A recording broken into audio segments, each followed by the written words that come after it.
3 turnovers, and all the turnovers had an impact in the ball game, I think. Randall, Randall played well. He's making headway week in and week out. He had a nice tip last week and got Gino's first interception, and made that play today. But it's not it's not one play. I mean you're on the field for 70 snaps, and you got to play them all well. And for the most part, he played quite well. Coach, do you feel like your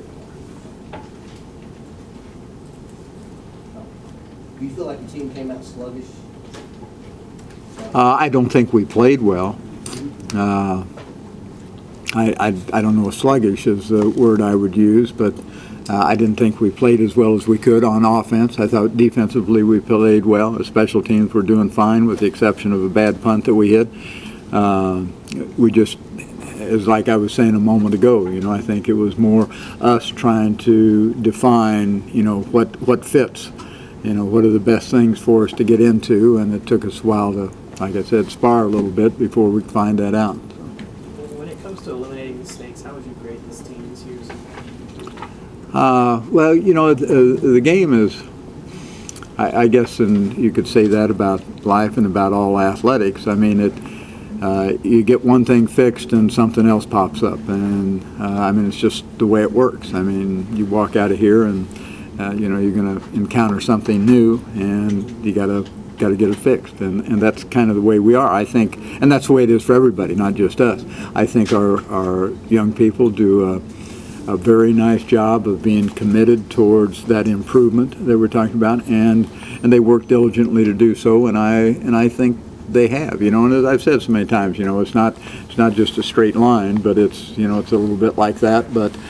From the beginning to where we are at this point in time, we've become a much better football team, surely. Bill, can you talk about the plays that Shaquille ONeals made in the first half, particularly the block field goal that may have been kind of the real momentum changer? Well, Meshach is, and I think I said this last week, Meshach played well, and Meshach has been improved. I mean, he just falls in line with what we're talking about. He just gets better and better and better. And I think about 3, maybe 4 ball games ago, he really started to come into his own. And really, his improvement had been, small, but small, and then all of a sudden it kind of took off. And I think he's playing at he's playing well now, and has made immense improvement. Coach, you've gotten off to a few slow starts this year. I'm wondering, have the slow starts previously kind of taught your team how to overcome them, like in this game, to teach your team to not hit the panic button and stay the course? I don't know. I think maybe they just need to quit listening to me before we go out on the field. There's something wrong with what I say in those ball games. I've got it all recorded, so I'm going to go back and listen to the ones where we got good starts and just play those before they go out. Coach, the Oklahoma coaches talked about the fact you wore them down. They don't see people who assault them anymore. This is a spread it out, get guys in space league. It has been for about 5 years. And K-State ran at us, and pretty soon we weren't able to handle it in that fourth quarter. Did you see a little bit of that week by week, that you guys get after people in a way that they're not used to? Well, I can't answer the question for anybody else. Are we different? People say we're different all the time, but I can't tell you that I understand people spread it out, but everybody runs the ball, and it's whether you run it with 4 wide receivers or run it with 2 wide receivers. Running the ball is running the ball. I got to block the guy in front of me, and that guy's got to block the guy in front of him. So, everybody runs it, and you look at the teams that. Texas Tech is a pretty good example. They throw the ball very well, but they run the ball 43% of the time. That's almost half the time. We played up at West Virginia last week, and everybody says, all they do is throw the ball, and it's 60-40 for them as well. That's not a big, 6 out of 10. That's not a big percentage. So, I don't necessarily see us being vastly different than other people. I'm proud of our young guys up front because, we block well. For the most part, and they play hard, and they're well conditioned. I think they work hard to get well conditioned, and allows them to not fold in the latter stages of the ball game. Not that anybody else does, but. Bill, have you added to the repertoire on offense to get Harper and Lockett more involved, or are they just improved so much that you would? Neither one. We've been the same all the time.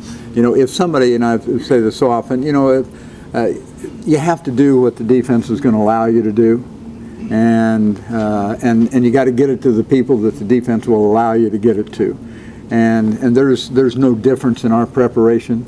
Our preparation has been the same from day one to right now, and they have always been actively involved. Some days, like I said, receivers. I mean, you look in the NFL, you look any place you want.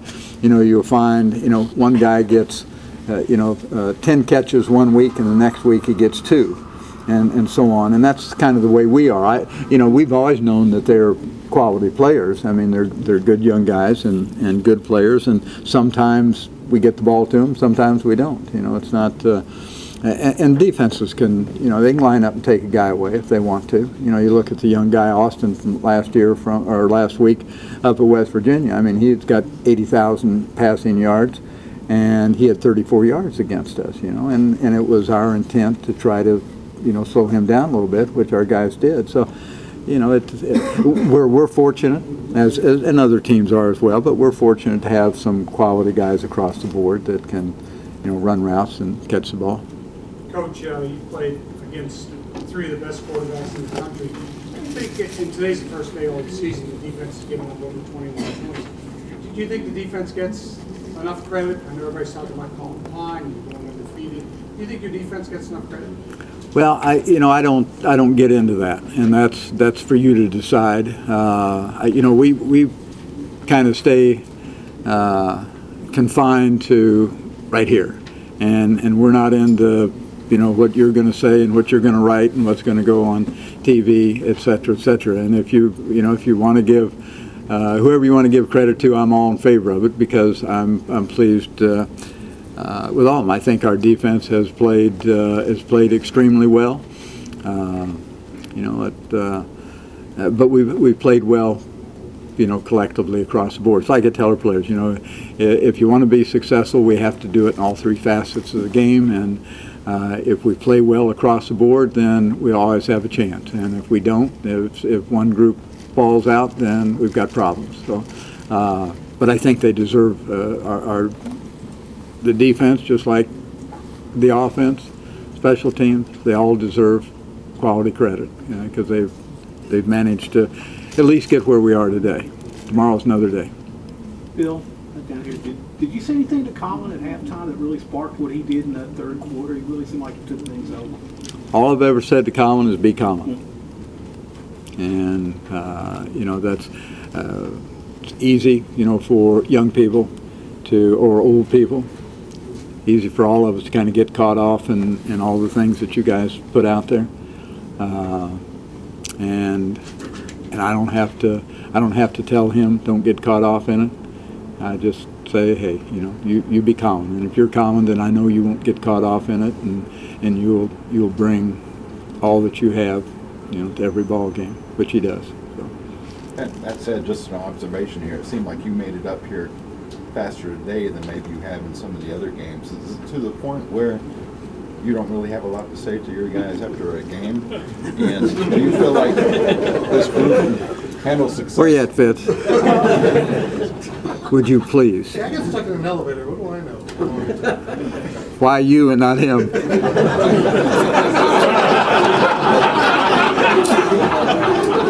What was the question? You made it up here pretty quick. I'm working on my conditioning.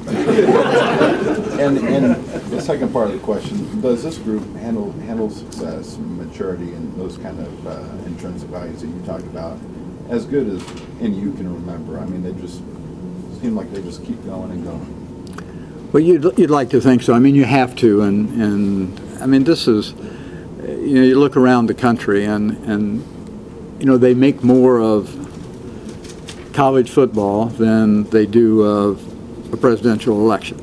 I mean, all that shuts down on Saturday, right? I mean, all it is football. and everybody gets caught up in it. The world is caught up in it, and it is so easy, to get, just to lose sight of things.